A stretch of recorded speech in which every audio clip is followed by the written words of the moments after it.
Welcome to Slow Night Ancient Tales, a quiet hour in the deepening night where we breathe life into the pages of the past. Tonight, we present Orion and the Apple, a captivating short story by the renowned Korean modern author Lee Hyo-seok. Set against the rigid ideological backdrop of the 1930s, this literary piece uses the striking metaphor of a red apple to brilliantly contrast the coldness of proletarian duty with the undeniable warmth of human instinct and desire. Let us step into the dark, quiet streets of a bygone era and listen to the alluring whispers of a modern Eve and the philosophical echoes hidden within. Orion and the Apple author, Lee Hyo-seok. It had been only 2 weeks since Naomi joined the society, and thus she had attended the study group merely twice.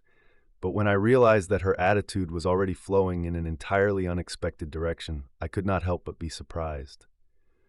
The movement of human emotions is difficult to predict, but the fact that she had come to harbor such sentiments toward me in such a short time was so completely unexpected that, while surprised, I could not help but feel captivated. Truth be told, from the very first day Naomi joined through S's introduction, I felt she was more of a woman than a comrade.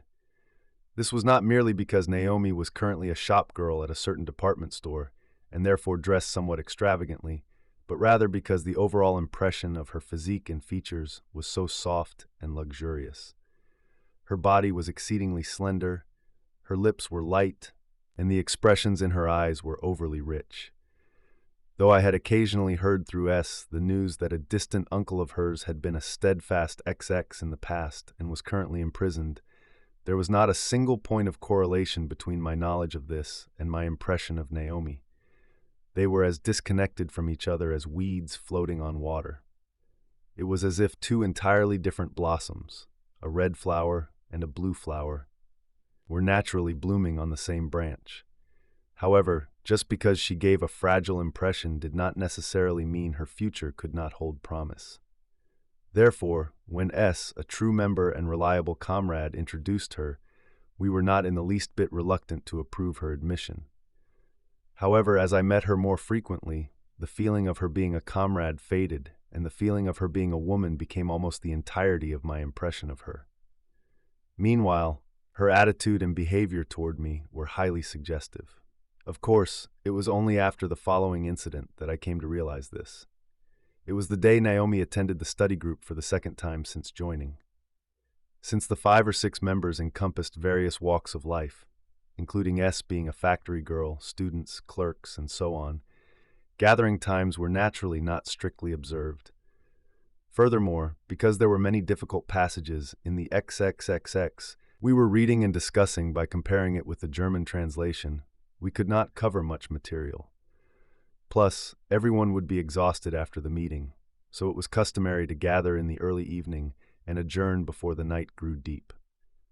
That night, too, we adjourned early and left S's house, and because our homes were in the same direction, I naturally ended up walking with Naomi again. How is it? Have you come to roughly understand our mindset? Since Naomi was the only one among the members with a different background, I had been worried whether she might feel awkward dissonance and loneliness entering an unfamiliar group. So, as we walked out through the dark alley, I tossed out these words, both to hear her thoughts and to comfort her. Of course I understand it, and I like this atmosphere very much. The hearts of the comrades welcoming me are warm, and toward you, sir, I have come to harbor an even deeper feeling of intimacy. That is a relief, then, since there are still occasional instances of people making mistakes due to misguided prejudices about lineage. That must be due to a lack of enlightenment. Anyway, I don't feel a single drop of awkward constraint in our gatherings. My heart feels so joyful and good. As if truly delighted, Naomi swayed her slender body and laughed aloud. Conscious of her subtly shifting gaze upon the side of my face, we emerged from the alley and arrived at an intersection. Out of habit, I stopped by the corner bookstore to browse the new releases, and until we left the bookstore again, Naomi's smile did not fade. As we passed the fruit stand next to the bookstore, Naomi cast that smile directly at me, and looking up with a complex expression, proposed, "I want to eat an apple." An apple? Because it was an unexpected proposition from her, I looked at her as I asked back, "I wish I could take a bite of a fresh apple." As if I myself were an apple, Naomi stared straight at me instead of the apples at the fruit stand and pressed closer to me. I tossed a few silver coins and handed the bag of apples I received over to Naomi. As we walked, showing no hesitation about the brightly lit street, Naomi crunched on a bright red apple, skin and all. "You're quite bold." "How is it? In the middle of the street, an apple? Doesn't it seem proletarian?" Naomi's white teeth flashed with a smile into the apple. "Asceticism is not the morality of the proletariat. Wouldn't honestly expressing candid emotions be what it means to be proletarian?" However, the sight of a beautiful woman crunching on an apple on a bright night street was far from proletarian. It was rather a scene of beautiful modernity. There was not a single proletarian trait in Naomi's beautiful figure, and it was highly questionable to what extent she would become a proletarian fighter in the future. Naomi was far too beautiful, luxurious, and modern. Do you like apples? Who could dislike them? Because we are all sons of Adam and daughters of Eve. Here, have one. Naomi, still smiling, pressed an apple into my hand. That's right. We cannot sever our connection with the apple that our ancestors have loved. Apples are something everyone has liked, and they will forever remain good. Apples shining high, transcending space and time, shining eternally, just like Orion in the sky up there. The philosophy of the apple. You could call it that. So to a proletarian fighter, an apple is by no means a forbidden fruit. Where is the law that says a fighter who must eat rice cannot eat an apple? Naomi's implication sounded to me like an explicit confession. Thus I could not help but keenly raise my shield. While it is true that that is a truth, the issue lies in value and effect. Furthermore, we must maintain a certain system and moderation. No matter how beautiful the apple, if overindulging in it ends up harming the class cause, wouldn't that be a worthless act? For some reason, ever since that incident, I always associated Naomi with apples, so whenever I thought of her or met her, the image of an apple would inevitably flash through my mind first. Because of this, there were times when she seemed like the very incarnation of an apple. Of course, after the following event, such an impression only grew stronger. It was about 2 weeks later. Because a sudden decision had been made regarding the issue of merging with another society for a certain course of action we had long been contemplating, I needed to urgently notify the members, compelling me to visit each of their homes one by one to deliver the report. That evening, Naomi was the last one I visited. Since I went not to her direct lodgings but to her workplace at the department store, I couldn't give her a lengthy update right then and there. I merely conveyed a brief report with a few quick words between the displays of cosmetics. However, flashing a cute smile as if treating not an unfamiliar customer, nor a comrade, but an affectionate lover, Naomi leaned her ear in close and stood quietly listening to my report. When I finished, she gave a subtle look, left her spot, and gestured for me to follow her. Not knowing what was going on, I played innocent despite my bewilderment and followed her onto an ascending elevator. Naomi stepped off the elevator on an upper floor, climbed the stairs out to the rooftop garden, and guided me again into an obscure corner by an iron railing. "What is the matter?" Anticipating that something extraordinary had happened, I asked hastily as soon as we reached the spot. "I have something to give you, sir." Leaning her exhausted body against the iron railing and brushing up her disheveled hair, Naomi replied slowly without the slightest hint of urgency, looking at me intently. "What do you mean?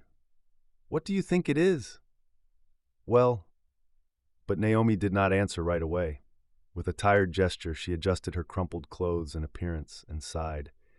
"Having to labor for more than 10 hours a day, I can barely stand it because I am so tired. That is why we cry out, absolutely opposed to laboring for over 10 hours, but having spent time here, there isn't a single smart kid among them. It seems the necessity of organizing in a place like this hasn't reached its proper time yet. Leaving that aside for now, what on earth is it that you have to give me?" "All right, I must give you what I have for you." With that, Naomi slipped her hand into the pocket of her jet-black one-piece dress. "The other day, I received an apple from you, sir. So I must give you an apple as well." In her right hand, she held a bright red apple. An apple. Why are you disappointed? Is there anything else in the world as precious as an apple? As if seeking my agreement, Naomi looked at me squarely. Look down over there. What are all those people wandering and squirming in the busy streets, ultimately searching for? Is it not a bowl of rice and a single apple? This bird's eye view of the busy streets seems to be an exploration map for beautiful apples. Saying this, Naomi twisted her body slightly toward the street and held the apple high in her hand. The radiant sunset reflected off the few strands of her disheveled hair, the profile of her face, her soft legs, and the apple in her hand, making it seem as if entirely golden rays of sunlight were radiating from her whole body. Her figure looked like a holy and mysterious painting, just like Eve holding the apple. Please accept the apple. The modern Eve, dressed in her one piece, held out a single apple before me.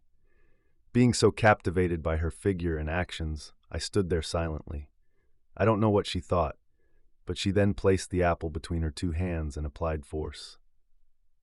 I heard that in the Caucasus region, when getting married, they split a single apple in two and the bride and groom eat one half each on the spot. Saying so, Naomi pressed one half of the split apple into my hand and brought the other half to her lips. Leaning against the iron railing, casting sidelong glances down at the bird's eye view of the darkening streets while eating her half apple, Naomi's figure appeared in stark contrast to the sacred painting from moments ago, looking like nothing more than a vulgar and ordinary earthly scene. So, what does Naomi think? You mean about Kollontai herself? More so about Vasilisa.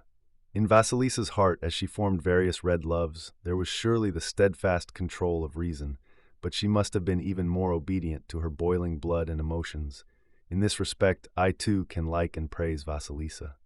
'Cause first, romance second, wasn't it brave of her to hold unyieldingly to this creed to the very end? But wouldn't the cause first ultimately have been merely a shield and an excuse for Vasilisa? When shifting from one man to another, wouldn't there first be the dictate of primary emotions of liking or disliking, rather than the beautiful superficial signboard of the cause? Ultimately, at its root, it must be emotion first, cause second. Love, so long as it is love and not a game, can never be entered into solely through a cause. More than anything, it is entered into first through mutual visual perception. Even so, isn't it a bit harsh to immediately judge Vasilisa's actions as emotion first, cause second? That is the honest judgment. Without judging it that way, it would be difficult to understand Vasilisa's actions. And wouldn't it be Vasilisa's true intention in her heart to actually receive such a judgment? Ultimately, one could say Vasilisa loved pills very much and honestly expressed her feelings of liking them. It's just that she was extremely cunning and clever, so when expressing it, she used the shield of the cause to ingeniously camouflage herself and attempt to preserve her dignity. Flushed from her impassioned eloquence, Naomi's face seemed to burn even brighter under the candlelight on the desk. Under her dark eyebrows, her pupils, brimful of passion, cast an eerie brilliance like that of an animal. And did her fire-tinted hair not distinctly radiate an outline of red passion all around her? So it all comes down to the apple. Of course, nothing can be explained without the apple. Ah, the apple. I had my own opinions and judgments too, but avoiding a lengthy exposition, I wanted to put an end to the conversation. So just as I was about to fake a yawn with this brief sigh, the watch on my arm suddenly caught my eye. It is well past the time. What could be the matter? Well, it seems there might be some incident at the factory. And what about the other members? It was well past the starting time for the study group, and despite it being S's room, it had been a long while since Naomi and I, the two members who arrived early, had been waiting. It was strange that by the time our topic of Kollontai had concluded, let alone S herself, not a single other member's figure was in sight. I couldn't help but feel both curious and anxious. They said the atmosphere for a strike at the factory had grown thick, so it must have finally erupted. I see. That seems to be why S is late. Feeling anxious yet also bored, I muttered and mindlessly cast my gaze on the biography of Rosa that S had left open on the desk, scanning down the page meaninglessly. Speaking of apples, even Rosa, drawn in as well, casting her gaze onto Rosa's biography, Naomi steered the topic and continued speaking. When she returned to her home country, there was an incident where she had no choice but to put on a bizarre play as a policy for the cause, picking an unintended apple. But in reality, if you dig deep down into it, it wouldn't have been an entirely unintended apple. At least, that is what I'd like to think. Drawn by Naomi's words, I couldn't help but mindlessly cast my gaze, anew and along with Naomi, toward Rosa's portrait hanging on the wall above the desk. The portrait of Rosa intently looking down, through the dim candlelight resorted to after the electric lights had been cut, upon the distinctly impoverished room and the young woman speaking of Rosa within it. Then, for some unknown reason, suddenly, unexpectedly, as if rejecting our gaze, Rosa's portrait left its hanging place and abruptly plummeted onto the desk. In an instant, the glass of the portrait frame, striking the edge of the desk, shattered completely, and at the same moment, the candle caught beneath the frame tipped over, plunging the room into darkness. "Oh my!" Suddenly startled, Naomi reflexively pressed herself tightly against me. Was it not anger for frivolously speaking insolent words about her? Startled by the sudden mishap, feeling this intuitively and not knowing what to do, I remained silent for a moment. But then, I experienced something even more surprising. Suddenly, I felt an unexpected, warm and soft touch upon the nape of my neck and my face, and the scent of blood hotly enveloped my entire body. The next moment, the soft touch on my nape turned into a firm pressure. A burning steam and scent rushed breathtakingly over my entire face as if hot blood were being poured over it, and burning lips came and met my lips. And of course, at the same time, the following trembling, pleading voice of Naomi, tearing verse by verse alongside the thumping beats of her heart, brushed against my ear. Embrace me with all your strength. Nothing can be explained without the apple. Naomi's bold confession lingers in the quiet air like the flicker of a dying candle. Regardless of the era we live in, this story gently reminds us that what makes us truly human is often not cold logic or grand causes, but the warm blood and honest emotions flowing within our hearts. As the night deepens, we invite you to ponder, what is the Orion shining in your sky, and what is the apple you hold in your hand? May the rich scent of this classic tale accompany you into a peaceful and reflective night. Good night.